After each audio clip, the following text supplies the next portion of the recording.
it feels like we're in a perfect sort of storm moment Yes. for building power outside. Yeah. Because I mean, if you just talk about the last, how long has the pandemic been going on? Three years. If you just talk about this last 3 or 4 years, it just seems like the temperature has been turned up, and it's just things are falling into place to make people have this hunger that you spoke to earlier, Kshama. So you have the pandemic, you have the inflation, you have the fear of Donald Trump, you have Russiagate, you have breaking the strike, you have all the failures of the Democratic progressive narrative, and then enters Dr. Cornel West.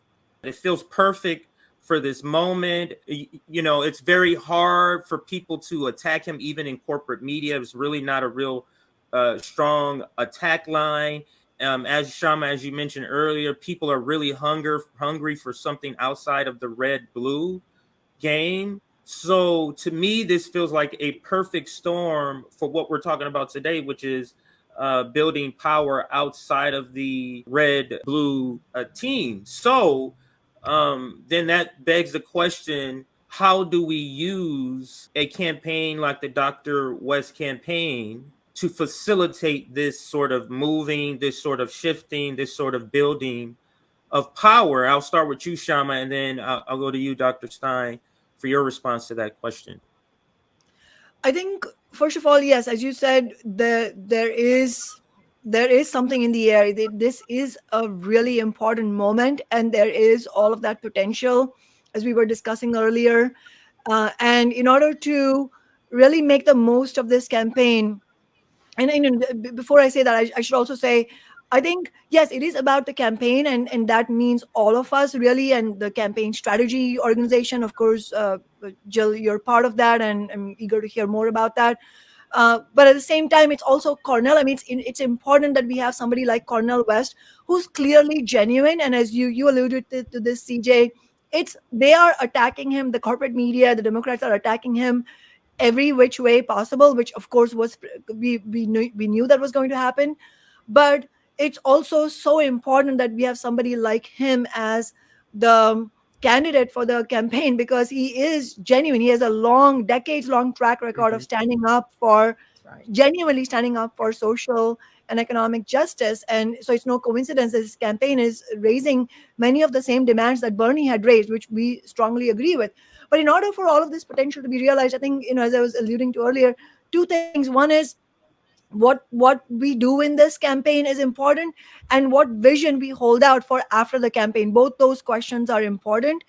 And I think one of the obviously the city council campaigns we have run are much smaller in scale than a presidential campaign. That is a massive undertaking. We have no illusions about that. But at the same time, I think the fact that we have been able to win, Socialist Alternative and I, we've been able to win 4 campaigns, and we're going to be leaving in December undefeated, and we have won so many victories along the way, which has obviously has been the bedrock of our every subsequent elections, is that we have proven that we can win. I think offers some ideas, and one idea I wanted to throw out there.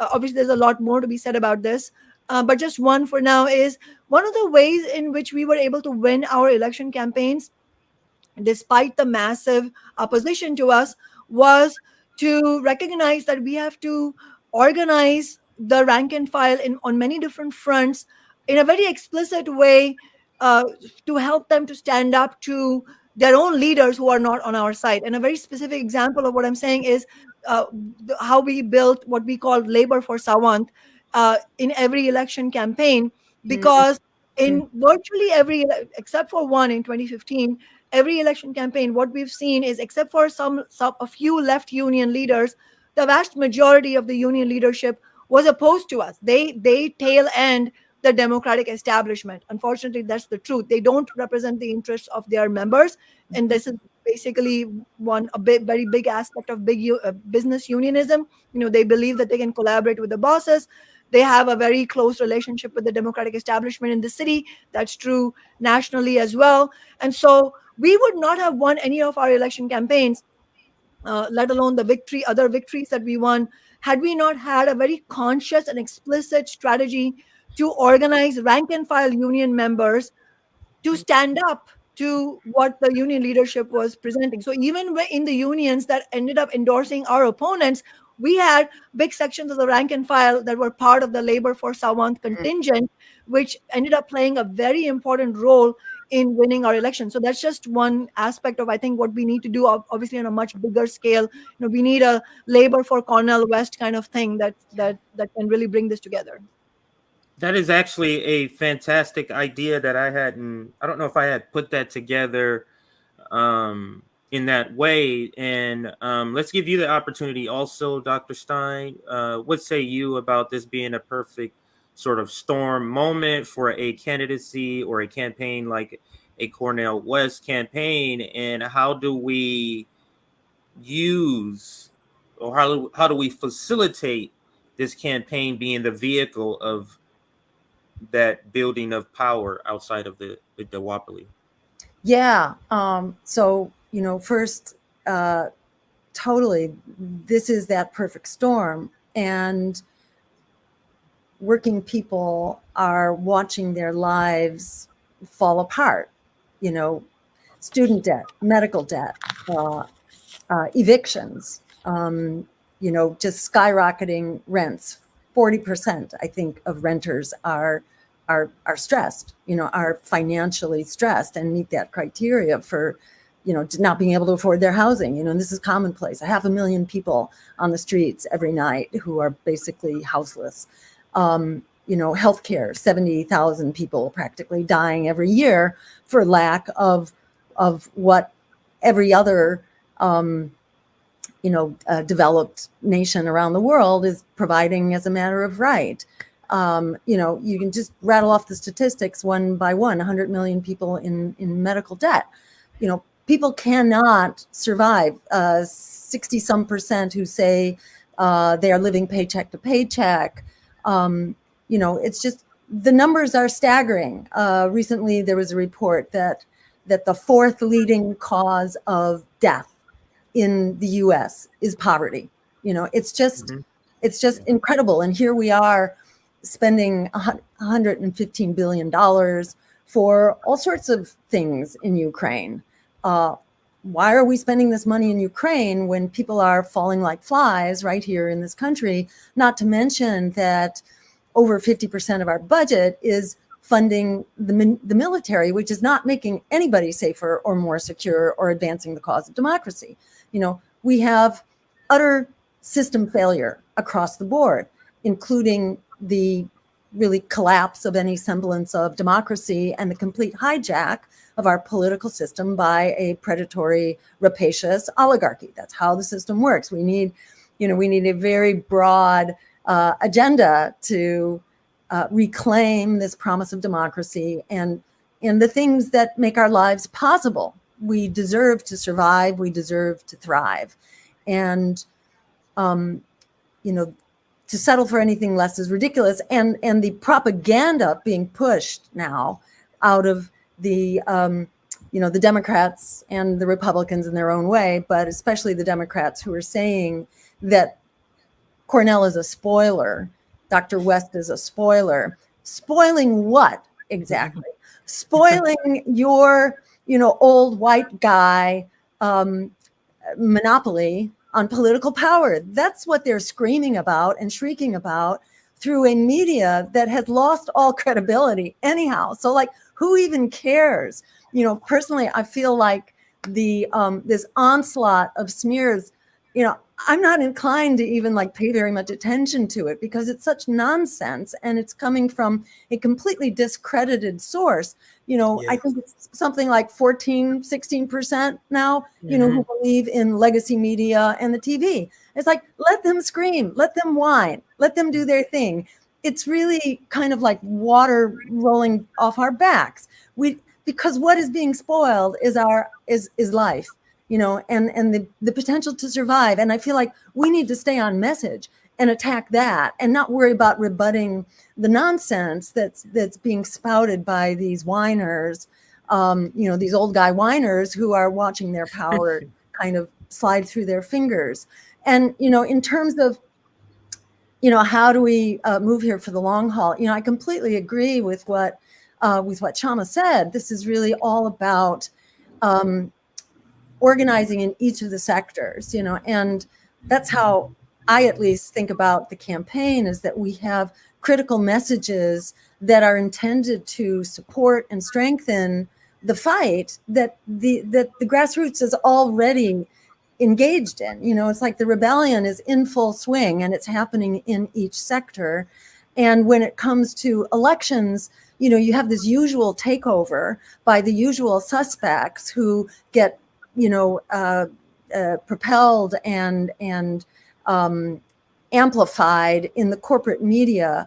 But what really matters here is the grassroots stuff, and that 40% who's not bothering to vote. That's who we're talking to. And, that's where the real power lies.